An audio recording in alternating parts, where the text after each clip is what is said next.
Good morning, everyone. Happy Friday to everyone. Hope everyone's doing well and had a good start to 2021. Yeah, it's nice today being Friday, and we have a nice 3-day weekend to look forward to. So, nice, always a good way to start off the year. So, again, hope everyone's doing well.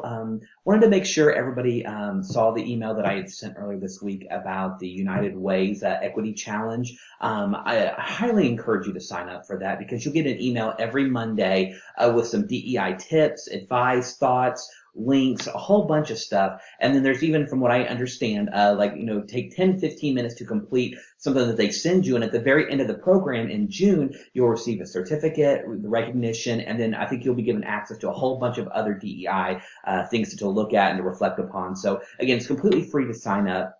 So I hope that a lot of you will take the time to sign up and to really take advantage of this great opportunity. So I'm excited for the first email that'll come out on Monday on Martin Luther King Jr. Day. So should be interesting.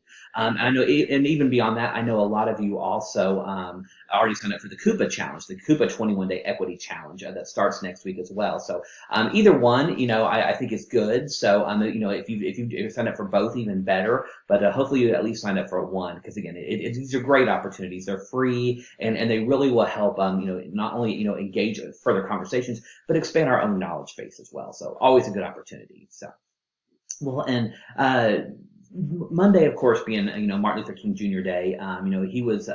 What's interesting is today is January 15th, and he was actually born on January 15th, 1929. So if he were still alive, he'd be 92 years old today. So, but yeah, today actually is his actual birthday. And funny enough, I actually read that part of the reason why MLK Day is observed on the third Monday in January every year is because it's close to his birthday, which is January 15th. So that's kind of reason. That's how they actually selected the day for Martin Luther King Jr. Day being the third Monday of every January is because it's really close to his birthday of January 15th. So that was when I saw that. I know what a lot of us know a lot about Martin Luther King. We know obviously the most famous "I Have a Dream" speech, and we know a lot about his life. But what kind of led me to kind of look further into it is what else do I not know about this individual? I mean, obviously one of the greatest non-elected leaders of our in American history. So I was curious, what else, what did I not know about him that I figured, just to kind of expand my knowledge base.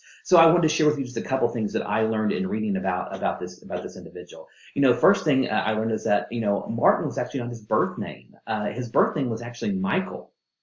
But he was 5 years old, and his father, who was a pastor at Atlanta's Ebenezer Baptist Church, he actually traveled to Germany, and he was so inspired by Martin Luther, the Protestant Reformation leader, that when he came back, when Martin was 5, Martin Luther King Sr. changed his name from Michael to Martin, as well as his son. So yeah, it's interesting that Martin wasn't even his birth name; it was Michael. So, which is really interesting.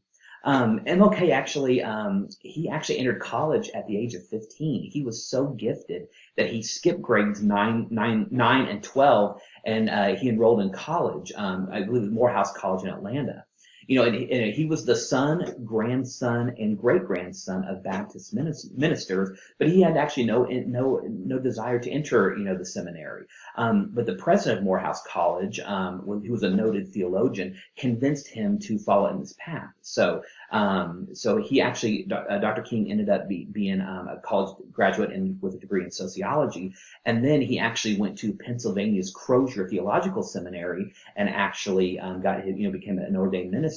And then he actually ended up getting a PhD at Boston University in 1955. So when you actually say Dr. King, he has a PhD. He is a true doctor. So really interesting. We always call it anything, it's Dr. King, but do we ever really know what went into that? So at first he was a doctor in sociology, but he didn't really want to go into theology initially. He had to be kind of urged, and he eventually became that. Another thing that I learned that I thought was really interesting was, obviously he's most well known for the "I Have a Dream" speech, at the Lincoln Memorial. But he had another speech that was done 6 years before. He gave an oration at the March on Washington. He was among several civil rights leaders who spoke in the shadow of the great emancipator during the prayer pilgrimage for freedom in 1957. He was in front of a crowd of about 15 to 30,000. He delivered his first national address on the topic of voting rights. In this speech, he urged America to, quote, "give us the ballot." which drew strong reviews and positioned him at the forefront of civil rights leadership. So again, he's most famous for I Have a Dream at the Lincoln Memorial, but the 6 years prior, he gave a speech on voting rights at the Lincoln Memorial, which really kind of set in motion his well-known national recognition for civil rights. And the other kind of really interesting thing that I remember reading about was, that George Washington is actually the only other American to have had his birthday observed as a national holiday. In 1983, President Reagan signed a bill that created a federal holiday to honor Dr. King. It was first commemorated in 1986, and as I mentioned earlier, it's celebrated on the third Monday in January, which is close to his January 15th birthday. And again, I encourage you to learn more about this, this amazing American and more about, it's like anything else. The more we can learn about, people that we admire, people we respect, even just little things about them, it expands our knowledge base and it helps us appreciate it even more. I guess kind of the last thing I would say about Dr. King is that, they like to call, it's great that we're off on, being a federal holiday, we don't have to work on Monday, but, MLK Day is known as a day on, not a day off. Again, MLK Day is the only federal holiday that's designated as a national day of service to encourage all Americans to volunteer to improve their communities, which is great.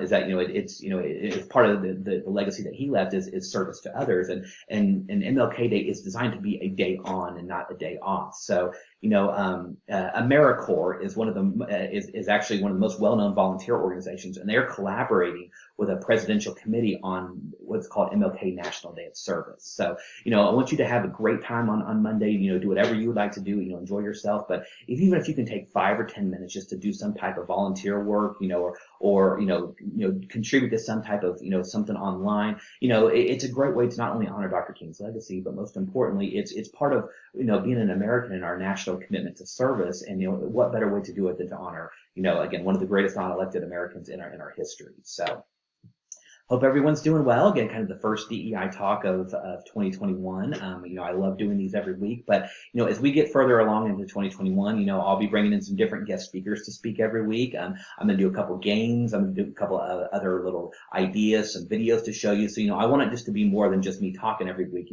Most of 2020 was a lot of me talking and kind of just, sharing my own thoughts, but, I want to expand it even more and make it even more and make DEI not just a focus for us, but for the whole system office. So. Again, hope everyone is well. Have a great rest of your weekend and enjoy MLK weekend. Thanks.